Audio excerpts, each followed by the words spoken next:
Tamil short and senior August 2005. மாண்புமிகு பேரவைத் தலைவர் அவர்களே, ஆளுநர் உரையின் மீது நன்றி தெரிவிக்கின்ற தீர்மானத்தின் மீது பேச வாய்ப்பினை எனக்கு அளித்தமைக்காக என்னுடைய மனப்பூர்வமான நன்றியறிதலை தெரிவித்துக் கொள்கிறேன். ஒரு மனிதனுடைய மூளைதான் நகரத்தையும் சொர்க்கத்தையும் உருவாக்குகிறது.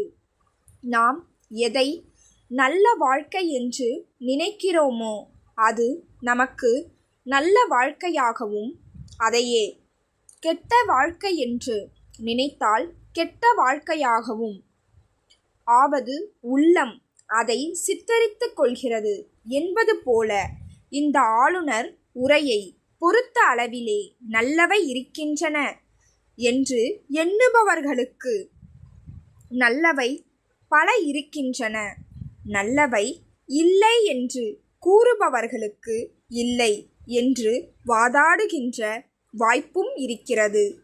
தமிழ்நாட்டிலே வறட்சி என்ற கொடுமை கடந்த 2 ஆண்டுகளாக நம்மை வாட்டி வதைத்து கொண்டிருக்கிறது என்கின்ற நிலையில் இந்த அரசு மக்களை பாதுகாக்கின்ற எண்ணத்துடன் 28 மாவட்டங்களை வறட்சி மாவட்டங்களாக அறிவித்து அந்த பகுதியிலே வாழ்கின்ற மக்களெல்லாம் மிகுந்த துயரத்திலே இருக்கிறார்கள் என்பதற்காக அவர்களுக்கு சிறப்பாக பல்வேறு நல திட்ட உதவிகளை செய்ததை நாடு அறியும்.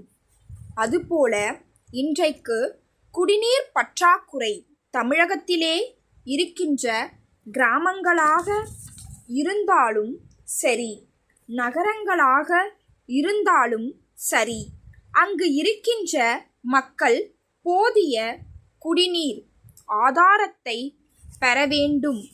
குடிநீர் கட்டுப்பாடு இல்லாமல் விநியோகிக்க வேண்டும் என்கிற முறையில் இந்த ஆளுநர் உரையில் கணிசமாக தொகை ஒதுக்கப்பட்டிருக்கிறது என்பதை அறிந்து மகிழ்ச்சி அடைகிறேன்.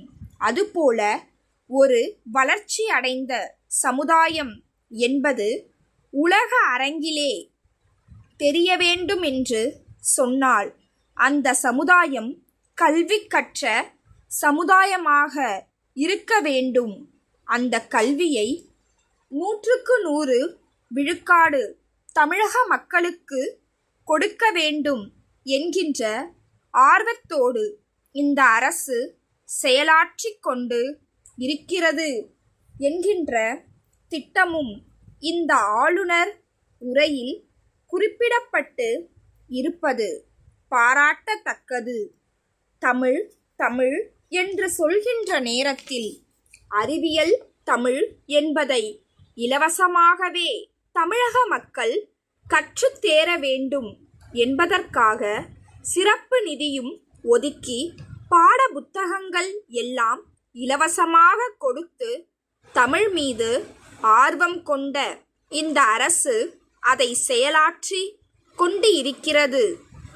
அதுபோல கிராமத்திலே இருக்கின்ற அடித்தட்டு மக்களுக்கு வைத்திய வசதி என்பது மிகவும் அவசியம் என்கின்ற முறையிலே இந்த வசதியை பெற்றுத்தர வேண்டும்.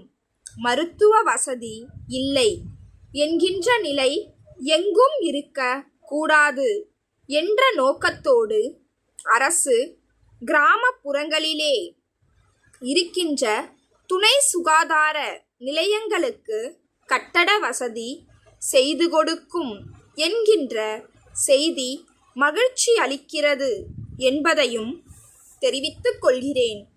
ஏழை எளிய மக்களுக்கு தொண்டு செய்ய வேண்டும், கடமையாற்ற வேண்டும் என்ற நோக்கத்தோடு அறிவித்திருக்கிற பல்வேறு நல்ல திட்டங்களை வரவேற்று வாய்ப்பு கொடுத்து மாண்புமிகு பேரவைத் தலைவர் அவர்களுக்கு மீண்டும் என்னுடைய நன்றி கலந்த வணக்கத்தை தெரிவித்து அமைகிறேன்.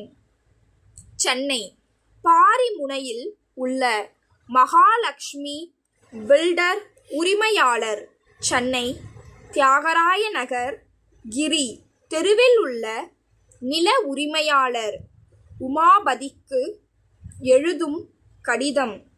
அன்புடையீர், குமரன் காலனியில் தங்களுக்கு சொந்தமாக உள்ள பழைய வீட்டினை இடித்து புதிய அடுக்குமாடி குடியிருப்புகள் கட்டுவது குறித்து நாம் நேரில் கலந்தாசிப்பதை சில விவரங்களை தங்களுக்கு அளிக்க விரும்புகிறேன். தற்போதைய மார்க்கெட் நிலவரப்படி அந்த பகுதியில் வீடு கட்ட சதுர அடிக்கு தேக்கு மர கதவுகள், பளிங்கு கல் தரை நீரேற்று மின்சார மோட்டார்கள் உட்பட 1000 செலவாகும்.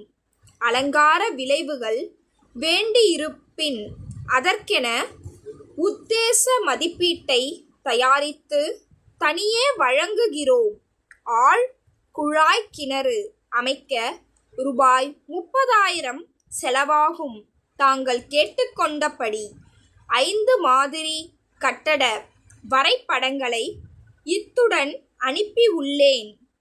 மிக குறைந்த விலையில் நேர்த்தியாக அழகாக வீடு கட்டி கொடுக்கும் நிறுவனங்களில் எங்களது நிறுவனம் முதலிடம் வகிக்கிறது என்பதை அறிவீர்கள். இந்த வாய்ப்பை எங்களுக்கு அளித்தால் நவீன முறையில் கண்கவரும் விதத்தில் தங்களது வீட்டினை கட்டித்தருவேன் என்கிற உறுதிமொழியினை அளிக்கிறேன். தங்கள் நம்பிக்கை உள்ள stop. Please subscribe my channel.